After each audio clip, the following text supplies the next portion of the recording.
Move to next question. ये काफी अच्छा क्वेश्चन है। देखो, एक यूनिफॉर्मली चार्ज सॉलिड स्फीयर है और एक यूनिफॉर्मली चार्ज स्फेरिकल शेल है। क्वेश्चन रीड कर देता हूं मैं। Considering charges on the spheres uniformly distributed, एक सॉलिड और एक हॉलो है, ठीक है। If their respective fields are E1 and E2 vector, then find the value of E1 dot E2 dv का integration over the entire region of space surrounding the two spheres, including their own volume.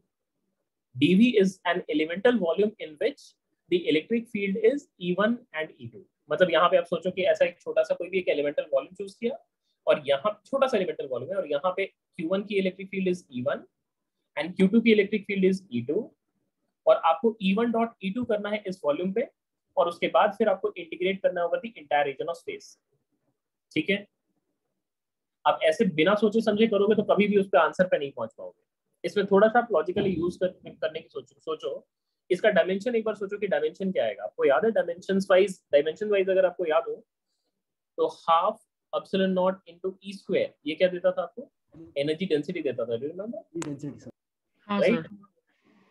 तो यहाँ पे देखो, ये तो E1 dot E2 जब कर रहे हैं तो ई स्क्वायर का डायमेंशन आएगा, राइट? Yes sir. और इसके साथ अगर dv को मल्टीप्लाई कर दें तो बेसिकली एनर्जी मिल जाता, राइट? अगर एप्सिलॉन नॉट रहता, मतलब यहाँ पे अगर मैं इस एक्सप्रेशन के साथ मतलब इंटीग्रेशन ऑफ जो दे रखा है उसने E1 डॉट E2 एंड इसके साथ फिर dv मल्टीप्लाई करके अगर मैं यहाँ पे एप्सिलॉन नॉट मल्टीप्लाई कर दूं तो डायमेंशन वाइज पक्का ये एनर्जी आ जाएगी, ट्वाइस ऑफ du आएगा, right? This will be energy, right? हाँ, हाफ रहेगा, हाफ से कोई मतलब नहीं, मैं तो डायमेंशन का ही बस बता रहा हूँ आपको। एनर्जी आएगी ना यहाँ पे, एनर्जी आएगा, राइट? इसका मतलब कहीं ना कहीं ये पक्का है एनर्जी से ही रिलेट कर रहे हैं इसको, कहीं ना कहीं एनर्जी से रिलेट हो रही है। अभी आपको ये सोचना है कि एनर्जी कैसे रिलेट हो रहा है।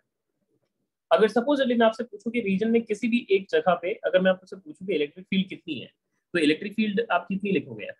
E1 और E2 का vector sum, right? Not E1 not E2, E1 और E2 का vector sum, right? Because electric field is vector. हाँ सर। वेक्टर सम निकालते हैं तो इसलिए अगर मैं यहाँ पे जैसे यहाँ पे दिखा देता हूँ, जैसे एक बार ड्रॉ करके दिखाई देता हूँ। तो जैसे ये दो कोई भी एक आर्बिट्री सा पॉइंट चूज किया आपने, यहाँ पे इलेक्ट्रिक फील्ड दिखाया E1 होगा, फिर इधर पे दिखाया इलेक्ट्रिक फील्ड E2 होगा एंड फिर इन दोनों का वेक्टर सम ले लिया। सो this is the net electric field. ये जो नेट इलेक्ट्रिक फील्ड है ये आपका E1 और E2 का वेक्टर सम है, ठीक है। तो अगर मुझे ये एक्सप्रेशन अगर याद हो, as we know du by dv अगर आप निकालते हो तो this is half epsilon not into e square, और ई स्क्वायर को आप e डॉट e भी लिख सकते हो ना? लिख सकते हो क्या? e vector dot e vector, can we note ऐसा लिख सकते हैं? Dot product of a vector with itself gives you the square of the magnitude, right? Yes yes sir, लिख सकते हैं। अब इसको कैसे ब्रेक करें नेक्स्ट स्टेप में? This is half epsilon not into, इसको लिख रहे हैं E1 E1 प्लस E2, जो कि नेट इलेक्ट्रिक फील्ड तो E1 प्लस E2 है, और इसका डॉट प्रोडक्ट करना है फिर से E1 प्लस E2 के साथ। करेक्ट है? करेक्ट है?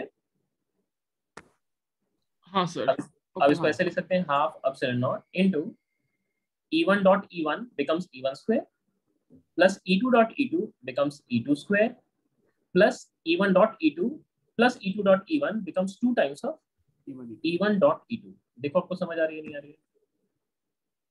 Did you understand? Yes sir. Did you understand? Yes हाँ sir. सर। Okay. So अब अगर मुझे du चाहिए तो du निकालने के लिए मैं क्या कर रहा हूँ? Half epsilon not into E1 का स्क्वायर इनटू dv, और इसका इंटीग्रेशन कर रहा हूँ, फिर integration of half epsilon not into E2 का स्क्वायर इनटू dv कर रहा हूँ, फिर plus integration of half epsilon not into twice of E1 dot E2 and into dv कर रहा हूँ। सही है? ये 2 और हाफ तो कट जाएगा यहाँ पे। हाँ सर। हाँ सर। ओके, एक इंटरेस्टिंग चीज देखो, अगर मैं आपसे ये पूछूं कि ये सॉलिड स्फीयर है, उस सॉलिड स्फीयर की electric field is E1 in space and आपको हाफ एप्सिलॉन नॉट E1 का स्क्वायर इनटू dv के साथ इंटीग्रेट करके मैं आपको बोल रहा हूँ 0 से लेके इंफिनिटी तक चले जाइए, तो इंटीग्रेशन कितनी आएगी? ये उसकी सेल्फ एनर्जी नहीं होगी? होगी नहीं होगी? सॉलिड स्फीयर की सेल्फ एनर्जी होगी, राइट? और एक बार रिपीट कर पाएंगे? हाँ सर, एक बार रिपीट कर दीजिए। अरे इलेक्ट्रिक फील्ड अगर आपका सॉलिड स्फीयर का E1 है तो सॉलिड स्फीयर की अगर मैं पूछूं सेल्फ एनर्जी कितनी है, तो सेल्फ एनर्जी निकालने का तरीका आपको बताया था ना, दो तरीका है। एक है आप फील्ड एनर्जी के कैलकुलेशन से करते हैं, half epsilon not E square का, फिर इंटीग्रेशन डीवी करके over the entire reason of space आप इंटीग्रेट करते हो, और एक है डीक्यू डीक्यू डीक्यू करके ला के फिल करके फिर उसके बाद फिर कैलकुलेट करते हो। दोनों से रिजल्ट तो सेम ही आता है ना, हाँ सर, हाँ राइट? हाँ। तो अभी ये जो एक्सप्रेशन है half epsilon naught E1 square into dv, ये आपका self energy of solid sphere हो गया। So this is self energy of solid sphere, self energy of solid sphere हो गई। और इसमें अब आप स्टैंडर्ड रिजल्ट यूज करेंगे। वैसे ही half epsilon not into E2 square, ये क्या हो गया? ये सेल्फ एनर्जी ऑफ किसका हो गया? Hollow sphere. Hollow sphere, hollow sphere. अब लॉजिकली सोचो कि ये क्वांटिटी क्या इंडिकेट करेगा, what is this quantity? Logically सोचो, आपको आंसर मिल जाएगा। सिस्टम जो है वो देखो, पोटेंशियल एनर्जी का मतलब क्या होता है कि सिस्टम को बनाने के लिए कितना वर्क करना पड़ेगा, यही मतलब होता है ना, यस, हाँ। राइट? तो पहले आपने क्या किया, ये वाली सॉलिड स्फीयर बना ली, ये वाली सॉलिड स्फीयर बनाई, फिर आपने क्या किया, ये हॉलो स्फीयर बना ली। उसके बाद फिर हॉलो स्फीयर को सॉलिड स्फीयर के फील्ड में तो लाए होंगे ना, लाए हैं, राइट? Yes. सेपरेटली हमने पहले हॉलो स्फीयर बनाया, फिर सेपरेटली सॉलिड स्फीयर बनाया, और उसके बाद फिर ये दोनों को एक दूसरे के फील्ड में लाए। तो एक दूसरे के फील्ड में लाने के लिए तो बहुत करना पड़ेगा ना वापस करना पड़ेगा, हाँ। और ये क्या है, ये तो बेसिकली म्यूचुअल इंटरेक्शन एनर्जी है ना, राइट? एक Q1 की फील्ड में अगर आप Q2 को लेके आते हो तो वहां पे कितना वर्क करना पड़ता है, कि Q1 Q2 बाय R ही तो करना पड़ता है ना, राइट? राइट? यस। तो इसका मतलब ये वाली जो पार्ट है, ये वाली पार्ट क्या है? This is mutual interaction energy of the two charges है। This is mutual interaction energy, मतलब work required to bring the two spheres in the field of each other, mutual interaction energy of the two, that's it।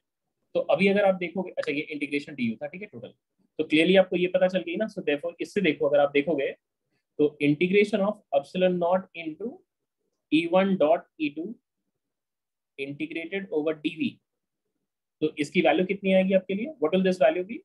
k Q1 Q2 and divided by R आएगा ना, ये आएगा नहीं? आएगा?